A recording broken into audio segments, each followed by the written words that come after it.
ஒருவர் வெறும் ஒரு மரத்தை மட்டும் நடுவது சூழலில் பெரிய தாக்கத்தை ஏற்படுத்தாதுதான். ஆனால் கோடிக்கணக்கானவர்கள் ஒரே நேரத்தில் மரங்களை நடுவது சுற்றுச்சூழலில் நிச்சயமாக பெரிய மாற்றத்தை ஏற்படுத்தும். அதைத்தான் எத்தியோப்பியா மக்கள் கையில் எடுத்துள்ளனர். எத்தியோப்பியாவின் இந்த பசுமை மரபு புரட்சி சிதைந்த நிலப்பரப்புகளை மீட்பது மட்டுமல்லாமல் மாறிவரும் காலநிலையை எதிர்த்து போராட உந்துகிறது.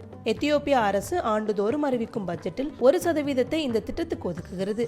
இதன் விளைவாக 2019 ஆண்டு முதல் சுமார் 3200 கோடி மரக்கன்றுகள் நாடு முழுவதிலும் தன்னார்வலர்களால் நடவு செய்யப்பட்டுள்ளன. இந்த மரங்கள் கார்பன் டை ஆக்சைடை சேமித்து மண்ணரிப்பை தடுப்பதுடன் வளிமண்டலத்தை குளிர்விக்க உதவுகிறது. இது சூழலை பாதுகாப்பதோடு புதிய தொழில் வாய்ப்புகளுக்கும் வழிவகுக்கிறது. குறிப்பாக நாற்று பண்ணைகளும் அதனால் இளைஞர்களுக்கு உருவாகும் வேலை வாய்ப்புகளும் அதிகரித்துள்ளன. இந்த பண்ணைகளில் பெரும்பாலும் பழ மரக்கன்றுகள் வளர்க்கப்படுகின்றன. உணவு பாதுகாப்பை உறுதி செய்யும் நோக்கில் இங்கு பப்பாளி மற்றும் மாம்பழ மரக்கன்றுகளுக்கு முக்கியத்துவம் அளிக்கப்படுகிறது. பிறகு வளர்ச்சியடைந்த மரக்கன்றுகள் அரசு நிறுவனங்கள், தன்னார்வ தொண்டு நிறுவனங்கள் மற்றும் தனியார் வாடிக்கையாளர்களிடம் கொண்டு சேர்க்கப்படுகின்றன. சரியான இடத்தை தேர்வு செய்து நடவு செய்வதால் இந்த அணுகுமுறை 80 முதல் 90% வெற்றி பெற்றுள்ளதாக அதிகாரிகள் கூறுகின்றனர். உலகெங்கிலும் நிகழ்ந்து வரும் காடழிப்புக்கு மாற்றாக எத்தியோப்பியா மக்களின் இந்த பசுமை புரட்சி கவனம் ஈர்த்துள்ளது.